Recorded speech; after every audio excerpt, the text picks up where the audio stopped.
People who play fighting games these days are a diverse bunch, spread between different regions, different demographics, different genres. Some like platform fighters, some like 2D fighting game, and some like 3D.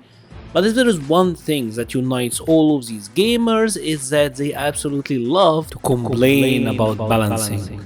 Balancing, more often than not, is the number one target for most fighting gamers.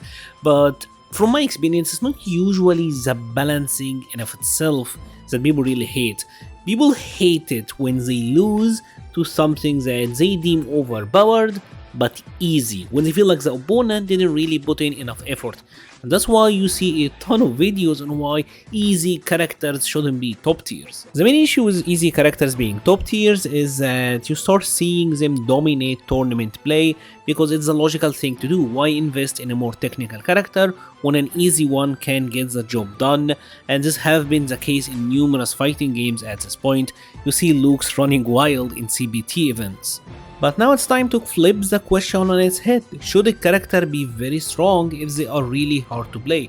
These Akuma combos you're seeing, they are very difficult, but Akuma at the time was also very powerful, easily considered to be one of the best. From my experience, even Ryu was much more powerful than current Luke, yet people cheered when even Ryu was doing stuff like this. Oh, And he he's done gets him again. again. He's got a real hard read on that now. Oh, Taigo Umeharaka! Umeharaka! Oh! Oh! Joy, you can. What are you saying? Oh! I know it's amazing, really impressive and all, but let's actually take a look at what happened here. Because either you won the round with one focus combo and one throw bait. That was enough to stun Ken, get a stun combo, and get a guaranteed chip. By Street Fighter standards, this is absurdly powerful. The issue with thinking that this is okay is that it doesn't really belong in the tier list environment. Tier lists are based on matchups, right?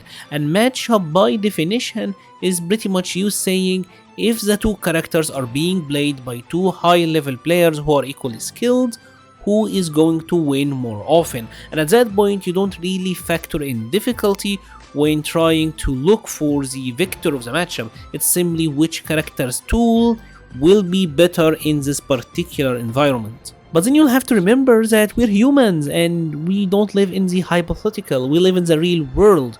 We will make mistakes, and because of this, characters who are really hard to play will become useless if they're not very good. Characters who are on the easier side will always have a place because they take a load off from the players, while hard ones don't really do that. And because of this, I am more inclined to agree that if a character is a little bit more difficult, then at least they should be good. They don't have to be top tiers, they don't have to be completely busted, but you need to have your effort rewarded. I would love to hear your thoughts about this topic in the comment section below. I will be leaving a link to the Patreon, Discord, Twitter and Twitch pages in the description. Thank you so much for watching and stay safe.